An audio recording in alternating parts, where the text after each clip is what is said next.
Economy today में और आइए देखते हैं कि आज क्या खास है आपके लिए। आपके जीवन के आर्थिक पहलुओं को नया दृष्टिकोण प्रदान करने के साथ आर्थिक मोर्चे से जुड़े विषयों को सीधे और सरल भाषा में आप तक पहुंचाने की हमारी छोटी सी कोशिश का नाम है इकोनॉमी टुडे। और आज इसी कड़ी में हम जानेंगे दालों के भाव को नियंत्रण में रखने के लिए सरकार के अथक प्रयासों के बारे में। त्योहारी सीजन में लोगों को सस्ती दाल उपलब्ध कराने के लिए सरकार ने जहां बफर स्टॉक को 8 लाख टन से बढ़ाकर 20 लाख टन करने का फैसला किया है, वहीं दालों की कीमतों को स्थिर रखने के लिए करीबन 34,546 टन खरीफ दाल की खरीद को भी मंजूरी दी है। भारत दुनिया में दाल का सबसे बड़ा उत्पादक, आयातक और उपभोक्ता है और यहाँ 25% उत्पादन, 27% उपभोग और 14% आयात होता है। हाल ही में दालों की कीमतों को नियंत्रित करने के लिए केंद्र सरकार ने इस दिशा में अपनी कमर कस ली है और जमाखोरों, काला बाजारियों की धरपकड़ भी तेज की है। आज का हमारा मुद्दा है दालों की कीमतों को नियंत्रण में रखने के लिए सरकार द्वारा उठाए गए कदम। अगर आप इस कार्यक्रम का हिस्सा बनना चाहते हैं, बेहद आसान तरीके हैं। ट्विटर के जरिए अगर आप संवाद बांटना चाहते हैं तो #इकोनॉमी टुडे का आप इस्तेमाल कीजिए और अगर आप अपना सवाल मेल के जरिए भेजना चाहते हैं तो economytoday.ddnews@gmail.com का इस्तेमाल कीजिए। आपके सवालों के जवाब देने के लिए हमारे साथ आज स्टूडियो में मौजूद है हेम कुमार पांडे जी। आप सचिव हैं केंद्रीय खाद्य और उपभोक्ता विभाग में। आपका बहुत बहुत स्वागत है। तो चलिए शुरुआत करते हैं हमारे खास कार्यक्रम इकोनॉमी टुडे की।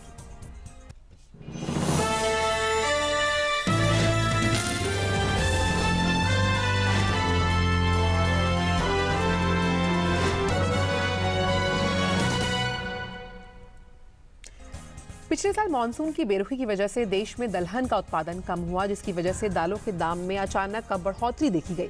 लेकिन केंद्र सरकार ने दालों के दामों को नियंत्रित करने के लिए कई अहम कदम उठाए हैं, जिसके बाद दालों की कीमतों में कमी आई है। आइए देखते हैं इस खास रिपोर्ट में।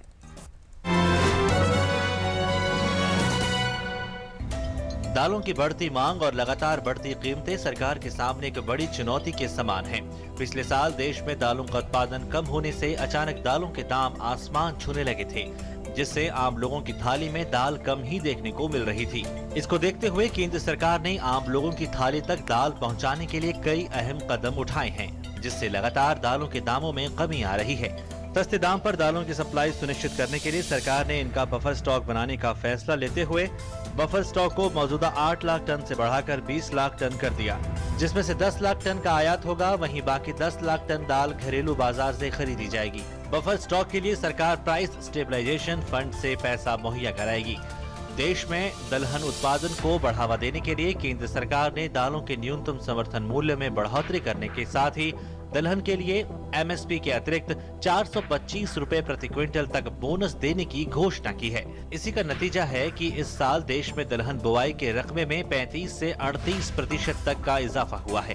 केंद्र सरकार द्वारा खरीफ में दलहन के न्यूनतम समर्थन मूल्य पर खरीद के लिए 200 खरीद केंद्र बनाए गए हैं और दलहन की खरीद के लिए नेफेड के साथ भारतीय खाद्य निगम और SFC को भी जिम्मेदारी दी गई है। ये सभी सीधे किसानों से MSP पर दलहन की खरीद करेगी। अक्टूबर-नवंबर में उड़द की दाल आवक को देखते हुए इसकी खरीद के लिए प्रमुख दलहन उत्पादक राज्यों कर्नाटक, महाराष्ट्र और मध्य प्रदेश, साथ ही राजस्थान में खरीद केंद्र खोले जाएंगे। Bureau report, DD news.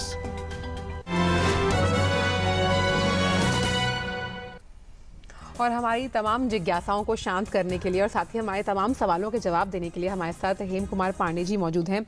हेम कुमार जी, सबसे पहला सवाल यही है कि जिस तरह से दालों की कीमतों में बढ़ोतरी देखी गई, लेकिन सरकार के अथक प्रयासों से हमने देखा कि काफ़ी कुछ नियंत्रित भी हुआ है।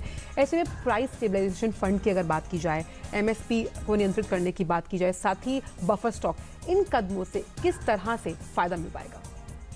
पहले तो आप कह रही थी कि पिछले साल मानसून 2 साल से मानसून जो है ठीक नहीं था, तो दाल की पैदावार हमारे देश में कम हुई और दाल के जो दालों के जो दो फंडामेंटल कारण हैं कि डिमांड सप्लाई का गैप है, हमारा करीब 60 से 70 लाख टन दाल हमारे देश में कम होती है। इसलिए आपने कहा कि आयात भी हम सबसे ज़्यादा करते हैं, खाते भी सबसे ज़्यादा हैं और ग्रो भी, उत्पादन भी सबसे ज़्यादा होता है। तो ये फंडामेंटल कारण होते हुए भारत सरकार ने पहली बार 20 लाख टन का बफर स्टॉक बनाने का फैसला लिया, जो आपने बताया ही है। और ये एक दिन में ये 20 लाख नहीं आ सकता है। अभी हमारे पास लगभग 5 लाख टन दाल का बफर बन चुका है उसमें से हम करीब 1 लाख टन जो है डिस्ट्रीब्यूट भी कर रहे हैं। अभी आपने देखा चने के दाल के दाम अभी भी बढ़े हुए हैं, तो हमने अभी 2-3 दिनों से हम चने का ई ऑक्शन कर रहे हैं। बड़ा अच्छा रिस्पॉन्स है, जिससे कि प्राइस स्टेबलाइज हो जाए।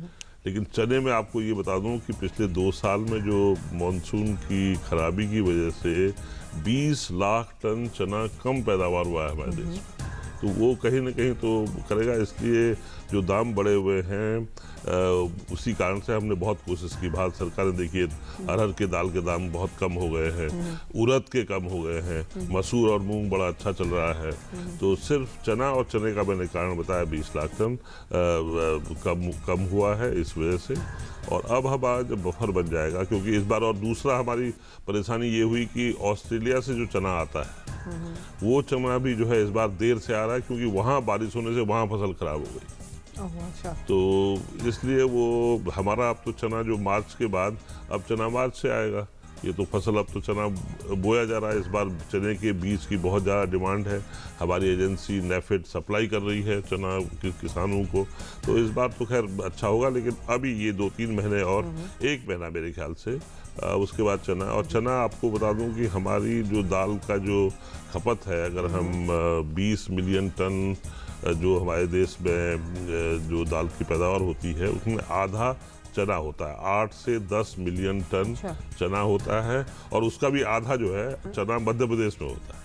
तो ये काफ़ी, इसलिए चने से थोड़ा सा हमारी समस्या रही, लेकिन वो फंडामेंटल कारणों से और कोई विशेष कारण नहीं है। अगर आप कहीं भी जाएं तो शायद किसी ने छुपाया नहीं है, अभी भी किसी ने छुपाया है, तो आपके माध्यम से मैं अनुरोध करता हूं कि त्योहारों के समय में चने का दाम सस्ता कर दें।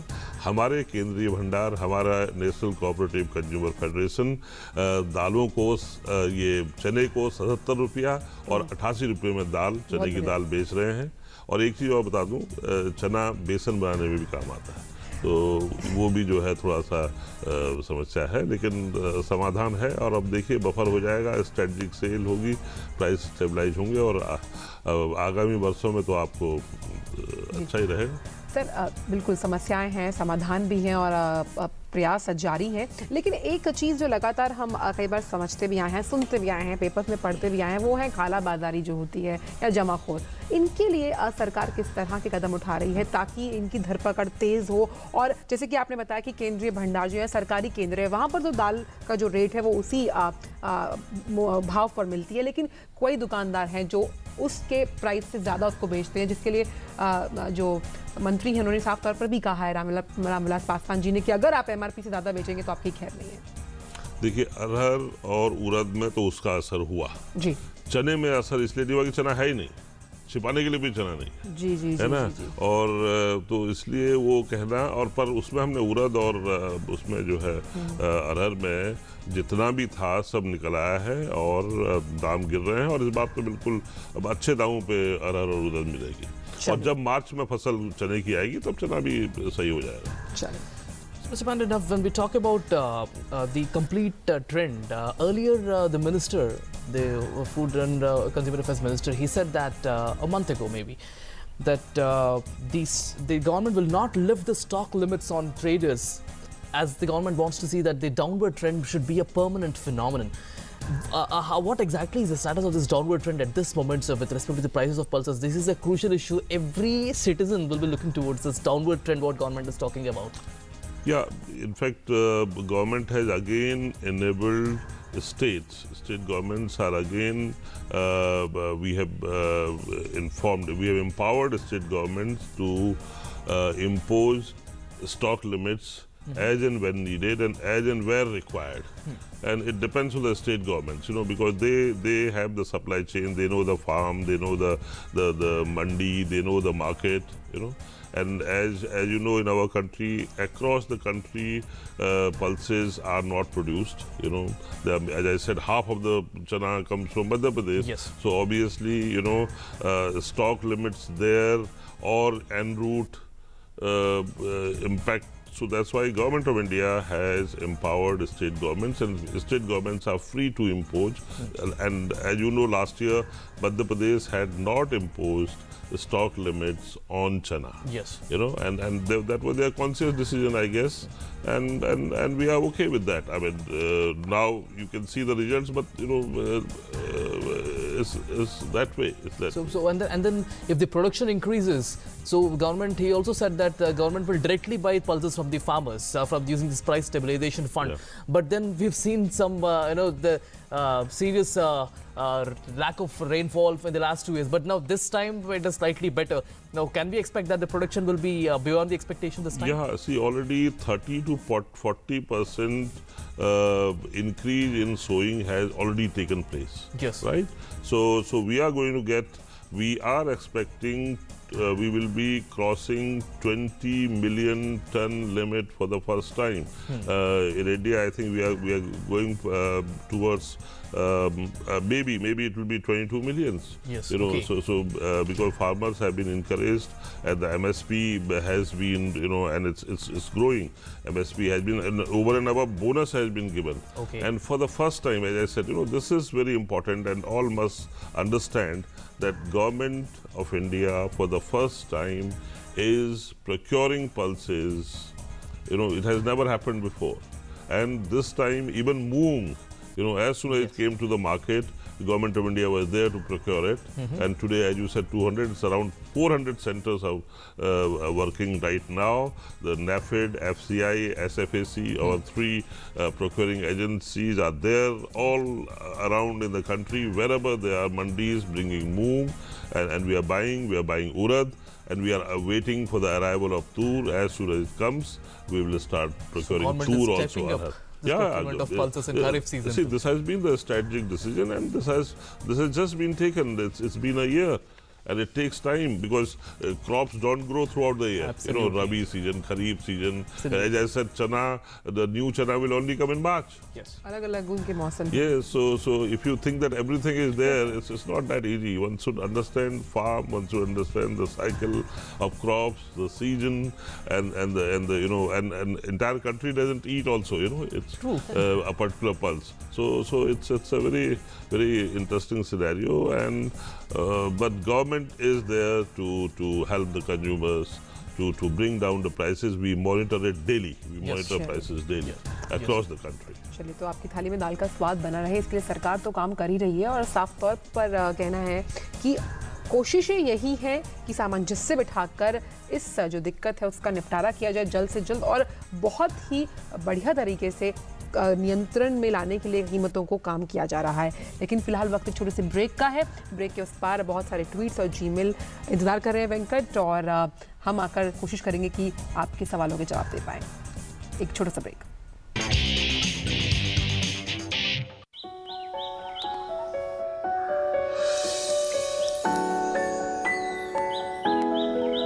Losing a lot on transaction fees?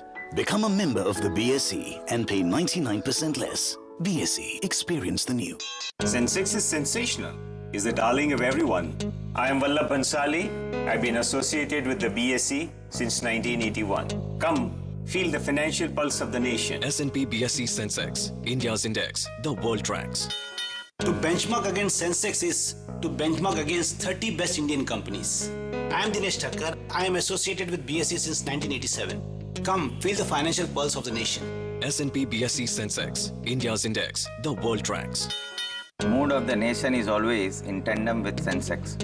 I am Ketan Marwadi and have been associated with BSE since 1990. Come, feel the financial pulse of the nation. S&P BSE Sensex, India's index, the world tracks.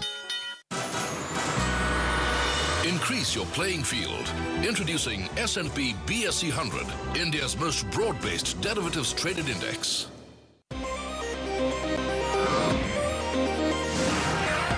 India's fastest currency derivatives exchange is here. BSE CDX, powered by Bolt Plus.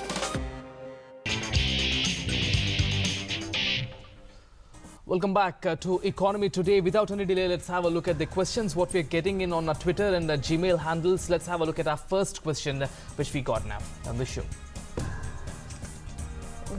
ये tweet है अब And the tweet is by Priyanka. How is government looking after setting up pulse processing units and proper storage facilities, sir? That's the question.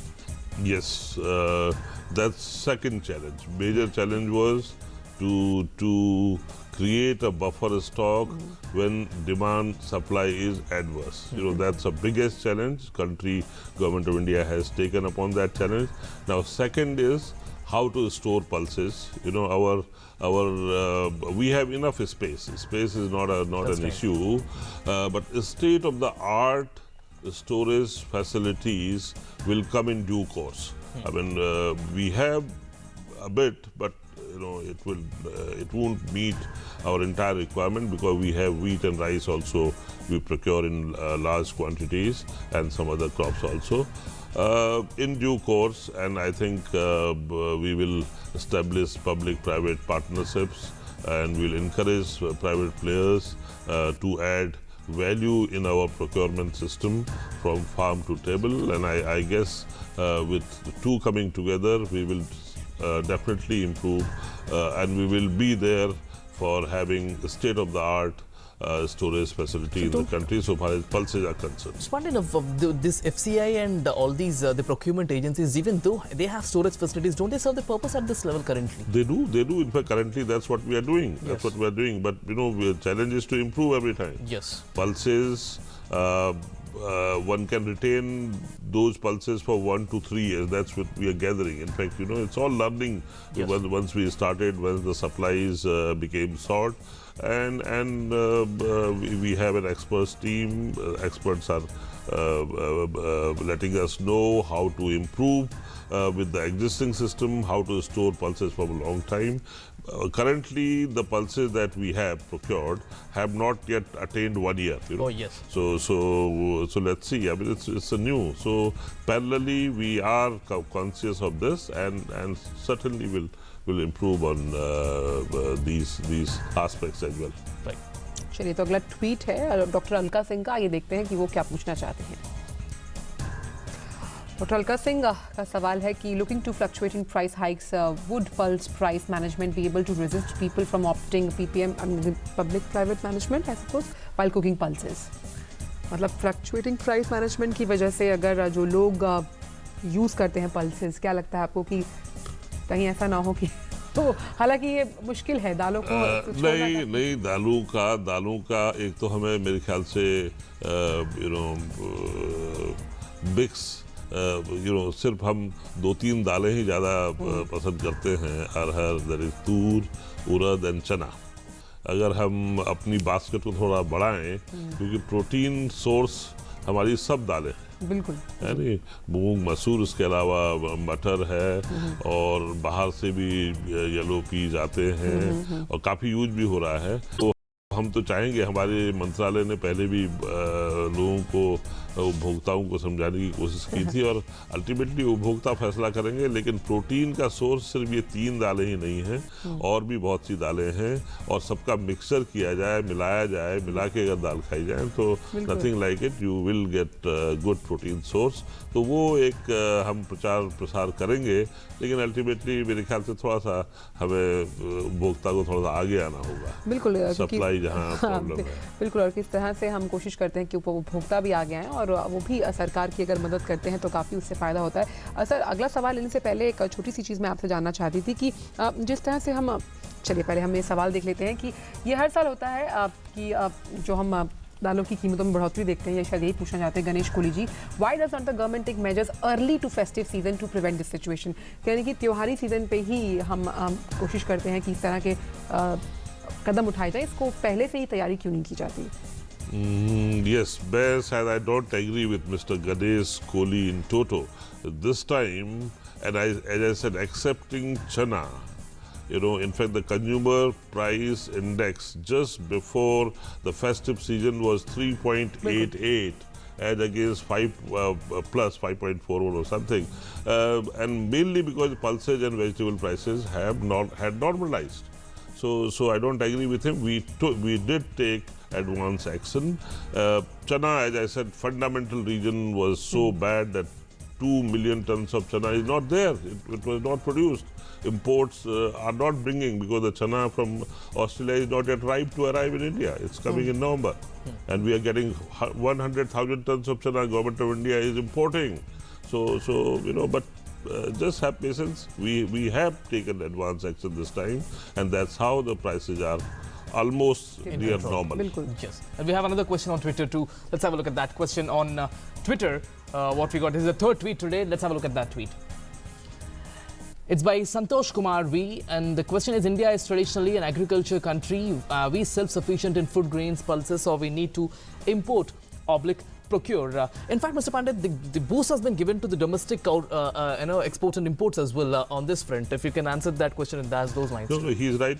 We are, so far as 2 food grains are concerned, wheat and rice, we are self-sufficient. Yes. Yet we procure almost 1/3 to stabilize prices. True. To reach, in fact, in pulses also that we are supplying, you are asking, there's a subsidy amount involved. You know, we are buying from the market at and then we are at a higher price, and then reaching to people. So subsidy is involved there, and food grains, we are self-sufficient. Pulses, as I said, we are not self-sufficient.